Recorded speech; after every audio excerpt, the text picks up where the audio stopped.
le hubiera puesto una buena etiqueta, ¿no? Era un malvado. Quemó Roma, culpó a los cristianos, mató a su madre. Bueno. Y en esa época estaba Séneca. Y Séneca dice, la felicidad consiste en la virtud. En la medida que tú eres más virtuoso, que tienes más valores, estás más cerca de ser feliz. La palabra virtud hoy se habla de valores, está más de moda esa expresión que la otra, que es un poco quizá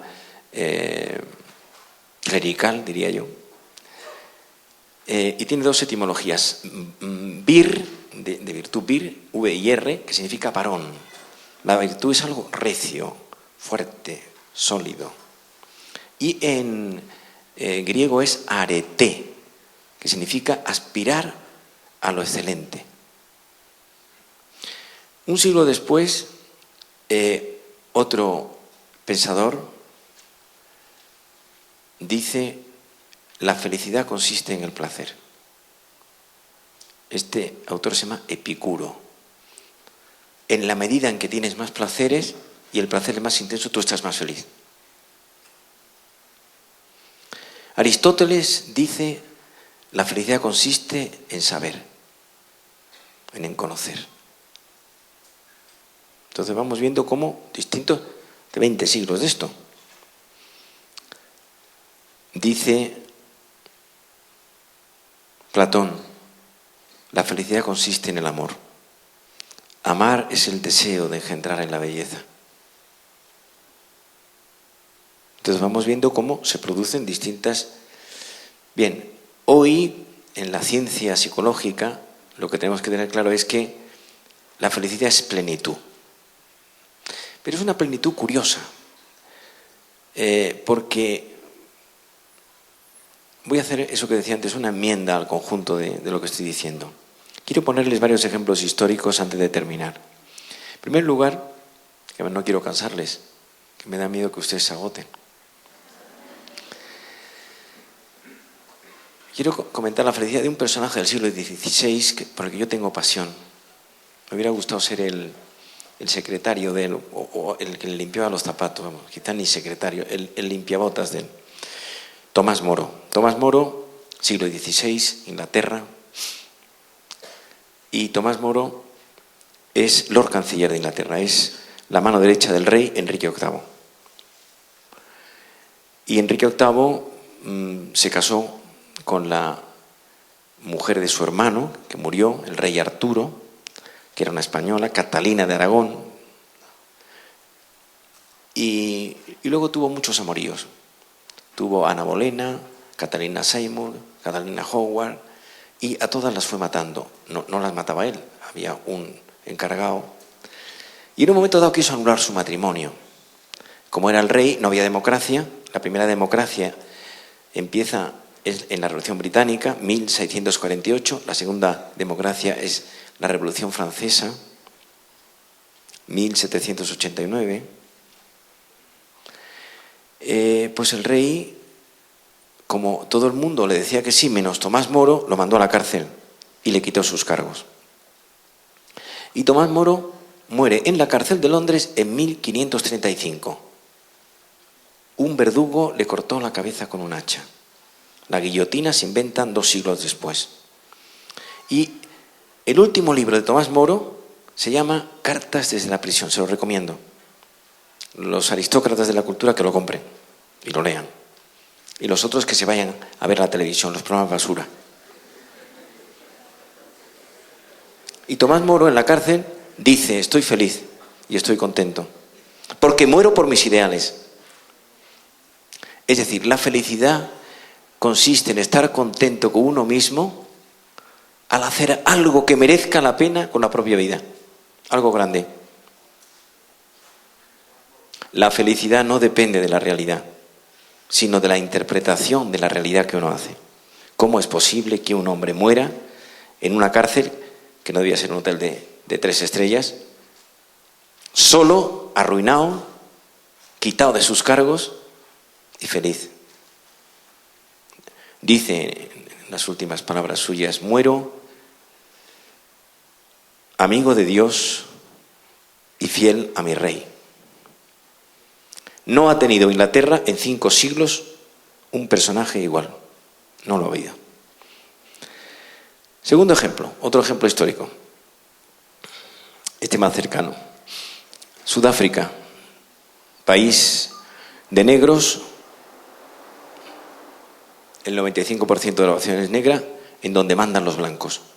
Un grupo de negros se oponen a la bellaquería, a la dureza que ha sido el escándalo de este país africano que está al sur y que ha sido un país de ricos y de superpobres.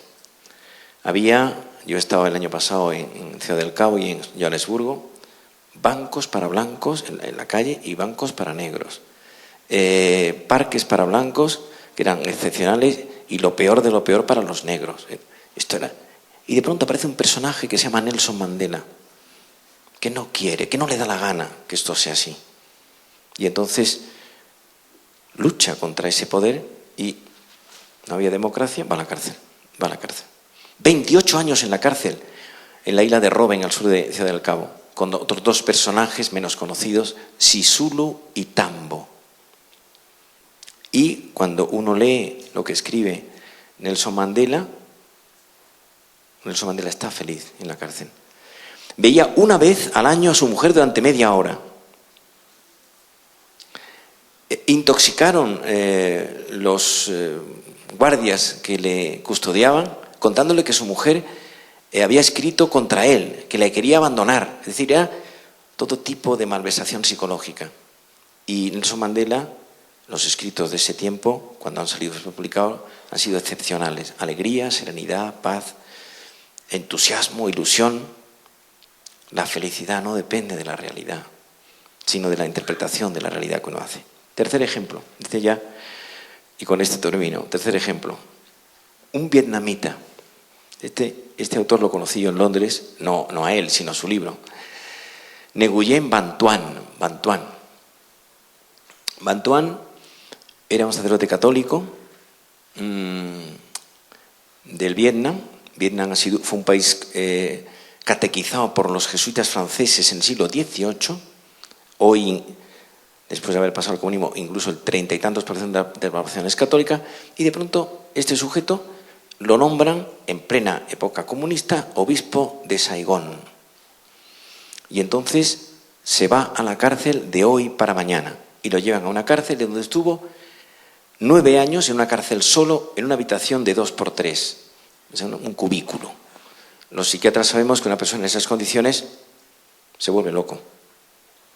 Uno se vuelve loco en 9 días o 9 meses, pero 9 años. Y luego estuvo 4 años más en una cárcel de presos comunes. Y resulta que este hombre no solo no sale neurótico de la cárcel, ni enrabietado, sino que escribe un libro que se llama, en inglés se llamó Witness to Hope, Testigos de Esperanza. En español se llama Testigos de Esperanza, una editorial, la que yo tengo en castellano, que es de Madrid, una editorial no es muy buena, se llama Editorial Ciudad Nueva, al que le interese que lo copie porque se puede conseguirlo. Entonces, este hombre sale de la cárcel, ha convertido a los carceleros, se los ha llevado a su terreno y ha reescrito en los ratos libres el Evangelio y la historia de Vietnam, de su pueblo, en papelillos, en hojas que le habían dejado. Y en este libro, solo un pequeño apunte, dice los 5 defectos por los que yo amo a Jesucristo. La gente dice, pues está loco, ha perdido la cabeza. Y solo voy a decirle 2. Dice, yo amo a Jesucristo, le pregunta a los carceleros que son comunistas, que no creen en nada, el comunismo es ateo. Pero ¿cómo usted puede amar a Jesucristo si en 13 años no se ha ocupado de usted? Y dice, yo le amo por 5 cosas. Voy a decir 2. Primero, porque Jesucristo no tiene memoria, tiene un Alzheimer. ¿En qué cabeza cabe que está muriéndose en la cruz? Jesucristo existió, aunque uno no sea creyente, es una figura que estuvo los escritores paganos testifican que hubo un señor que se llamó Jesús de Nazaret. ¿Y en qué cabeza cabe que este hombre está muriéndose en la cruz con 2 ladrones al lado y uno de ellos le dice, acuérdate de mí cuando estés en tu reino? Dice Van Tuan, yo le hubiera dicho, espérate 20 años porque tú has robado y has matado seguro. paga lo que has hecho. Y Jesucristo le dice, porque no tiene memoria, te aseguro que hoy estarás conmigo en el paraíso. Segundo ejemplo, Jesucristo no sabe de matemáticas, por eso le amo, porque no tiene ni idea de matemáticas. ¿En qué cabeza cabe que un pastor que tiene 100 ovejas y pierde una y deja a las 91 y se va en busca de la otra? Pero, y la trae en los hombros y hace una fiesta. Bien, termino. La felicidad es la vida lograda, hacer de nuestra vida algo grande, una pequeña obra de arte, cada uno según sus posibilidades, trabajando estos 5 aspectos que he dicho. Termino. Deberían encerrarnos en la felicidad y no encontrar la llave. Muchas gracias.